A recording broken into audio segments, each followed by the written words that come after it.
Donc on peut se poser la question, avec tous ces détails, est-ce que c'est le vrai linceul du Christ? Puisque, je vous rappelle, l'homme qui est présenté sur ce tissu a toutes les plaies de la passion. Ce linceul a toujours été présenté comme le vrai linceul du Christ, donc on peut se poser la question. Donc, est-ce que la science peut répondre à ça?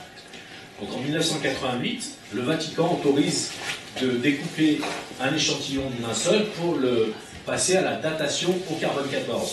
Donc la datation au carbone 14 qui est utilisée justement pour dater différents objets. Donc le découpage se fait et voici le résultat de la datation. L'échantillon est daté entre 1260 et 1390. Ça veut dire que le linceul de Turin date entre 1260 et 1390.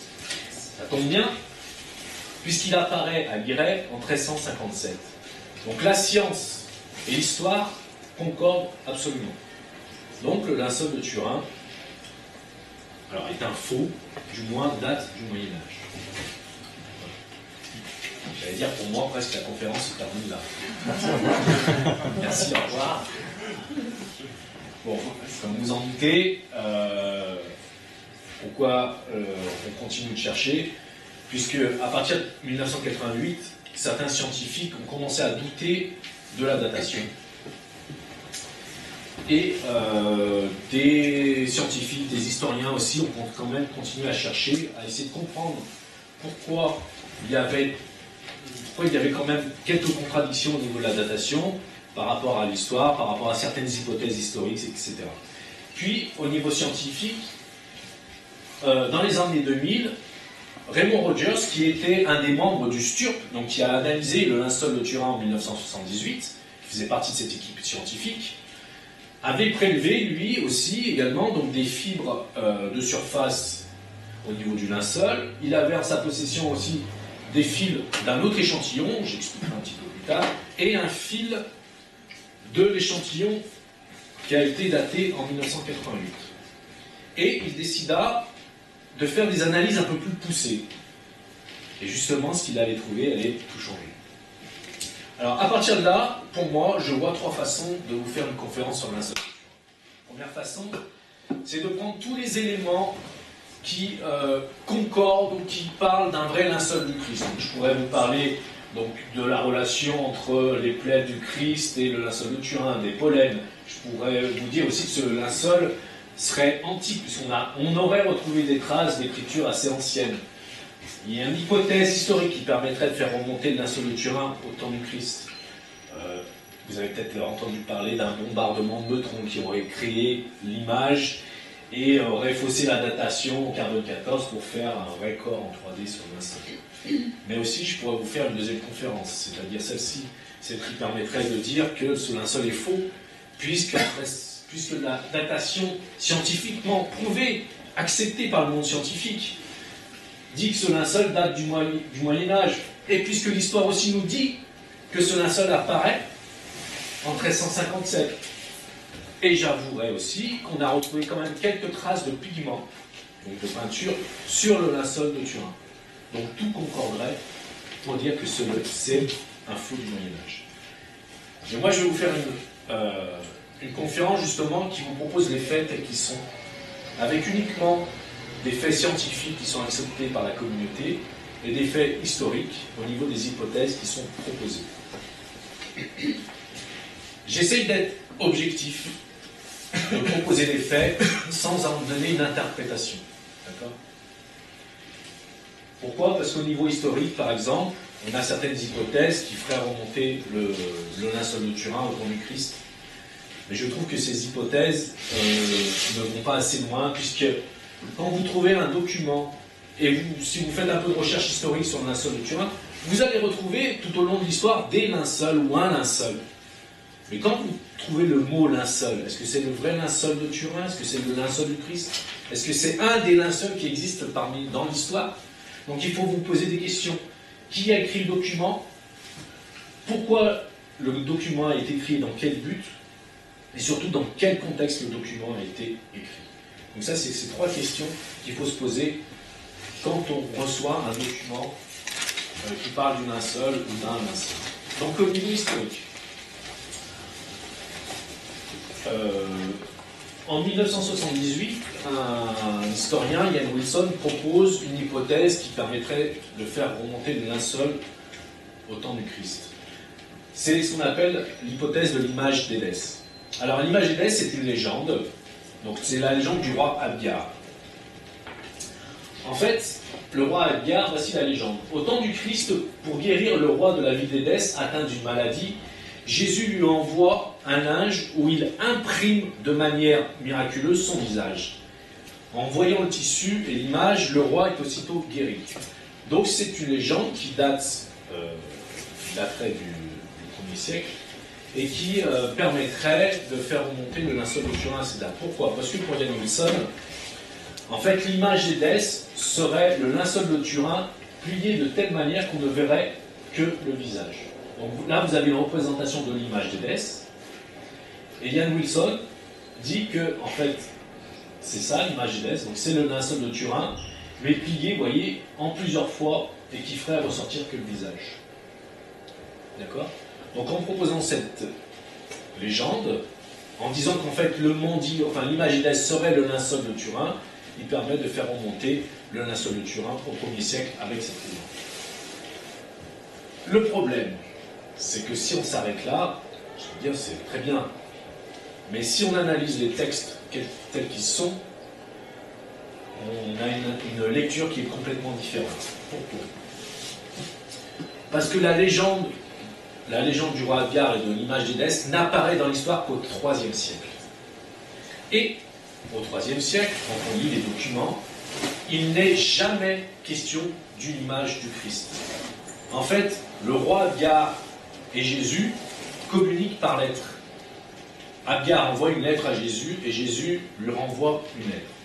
C'est tout ce qui se passe entre eux. Donc il n'est pas question d'une image. Alors pourquoi cette légende serait apparue au IIIe siècle? Il faut savoir qu'on est au début du christianisme. On n'a pas la chance, comme nous actuellement, d'avoir un pape, des dogmes, même s'il y a les protestants, les orthodoxes, etc. C'est quand même assez cadré. Là, à l'époque, le christianisme est complètement, j'allais dire, éclaté. Il y a des différents courants du christianisme. Pour certains, le Christ est à la fois un fantôme et à la fois un Dieu. Pour d'autres, il n'est que humain. Pour d'autres, il n'est que Dieu, etc. Vous voyez, vous avez vraiment de tout. Or, ce qui compte pour les églises locales de l'époque, c'est d'être rattaché le plus près possible au Christ ou avoir été évangélisé par les apôtres.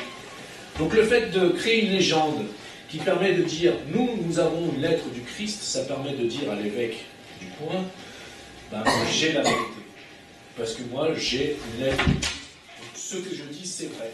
Donc par rapport aux autres courants chrétiens, ça permet d'avoir une ascendance, d'avoir, de l'autorité. Ensuite, la légende évolue, il faut attendre le 5e siècle pour que une image apparaisse. Sauf que cette image, dans la légende, elle est peinte. C'est-à-dire qu'Abgar envoie un de ses sujets, qui est un peintre, et il peint avec des couleurs le portrait du Christ. Donc là, on n'est toujours pas dans un portrait miraculeux ou fait par le Christ lui-même. Pareil, on remet dans le contexte de l'époque. Pourquoi la légende évolue d'un seul coup? Puisqu'il faut savoir, au 5e siècle apparaît le dogme de l'incarnation. Comme je vous disais, à l'époque, il y avait plusieurs courants chrétiens, et un des courants disait que le Christ n'était pas incarné, il n'était pas vrai homme. Donc en introduisant un portrait peint dans la légende, on pouvait affirmer, comme on pouvait peindre le Christ, qu'il était vrai homme. Donc on confirmait le dogme de l'incarnation. Il faut attendre le 6e siècle pour que la légende évolue encore. Et là, le portrait passe d'un portrait peint à un portrait miraculeux. C'est le Christ lui-même, au 6e siècle, qui crée, qui donne l'image à Édesse. Donc, c'est le Christ qui miraculeusement imprime sur une serviette. Donc, on n'est pas dans un linceul grand, plus de 4 mètres, on est toujours dans un linge très petit qui permet de s'essuyer le visage. Donc là, c'est le Christ qui imprime lui-même l'image. Pourquoi? Puisqu'on est là dans l'affirmation du dogme de la nature humaine et la nature divine du Christ. Pourquoi? Parce que le Christ, en créant lui-même cette image de manière miraculeuse, on peut affirmer que le Christ est également divin. Donc on affirme le dogme de l'incarnation et le dogme de la divinité du Christ. Tout ça, toujours pour contrer les hérésies des autres courants religieux qui sont autour des déesses et dans la chrétienté du Moyen-Orient. En 944, l'image des déesses arrive à Constantinople. Constantinople qui se veut la nouvelle Rome, donc ils accumulent le maximum de reliques. Et de 944 jusqu'à 1204, on a des témoignages de pèlerins qui vont à Constantinople et qui décrivent la ville et toutes les reliques qui y sont. Et à chaque fois qu'ils décrivent les reliques qui se trouvent à Constantinople, ils font toujours la distinction entre un linceul ou des linceuls et l'image des déesses. Pourquoi je fais cette précision? Parce que quand il parle de linceul, il parle de tissu très grand. Alors que quand il parle de l'image des déesses, il parle d'un tissu qui est de forme rectangulaire, carré, c'est encore débattu, ça dépend, mais toujours d'un linceul, enfin d'un tissu de petite taille. Et en 1204, avant le pillage de Constantinople par les croisés latins, les croisés et les latins n'ont pas fait que des bonnes choses, le chevalier Robert Clary déclare qu'il a vu le linceul où notre Seigneur fut enveloppé et qui chaque vendredi était dressé tout droit, si bien qu'on pouvait y voir distinctement la représentation de notre Seigneur. C'est-à-dire que dans une église de Constantinople, on a un linceul, un linge de grande taille, avec la représentation de notre Seigneur. Ça veut dire le corps entier du Christ. Déjà, pour la première fois dans l'histoire, on a un témoignage qui déclare que dans une église de Constantinople, on a un linceul avec l'image du corps entier du Christ dessus. Le pillage se passe. Le Mandillon semble échapper au pillage. Pourquoi? Puisqu'en 1242, Saint Louis rachète des dizaines de reliques, dont le fameux Mandillon. Le linceul que voit Robert de Clary disparaît. On n'en a plus aucune trace. Le linceul que voit Robert de Clary, celui qui est dans l'église. En 1791, donc, Saint-Louis rachète le Mandillon parmi d'autres reliques. La Révolution arrive en 1791 et le Mandillon disparaît. Donc on n'a plus aucune trace de ce Mandillon. Et dans l'histoire, vous voyez qu'en 1357 apparaît ce fameux linceul à l'Irène. Donc il y a quelques hypothèses qui font passer ce fameux linceul qu'a vu Robert de Clary par les mains des Templiers, etc., etc. Mais pour l'instant, ça reste qu'à l'état d'hypothèse et c'est très très critiqué.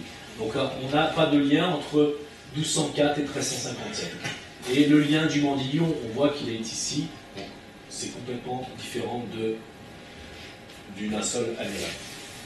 Il y a quand même, j'allais dire, une hypothèse qui permettrait de faire remonter le linceul du Turin avant 1260. 1260, donc c'est la date la plus basse de la datation Carnot XIV. C'est le Codex de Près. Le Codex de Près, qu'est-ce que c'est? C'est un codex avec des dizaines et des dizaines de feuillets, dont certains qui retracent, qui dessinent des passages de la Passion du Christ. Donc en haut, on voit l'onction du corps. Vous voyez le corps du Christ ici, allongé, et l'onction de son corps. Et en bas, vous avez les trois femmes qui viennent au tombeau. Le tombeau, il est ici, il est vide, et un ange qui désigne le tombeau vide. Donc qu'est-ce qui est intéressant là-dessus? On voit sur ce dessin que les mains du Christ sont croisées, comme sur le linceul de Turin. Vous voyez?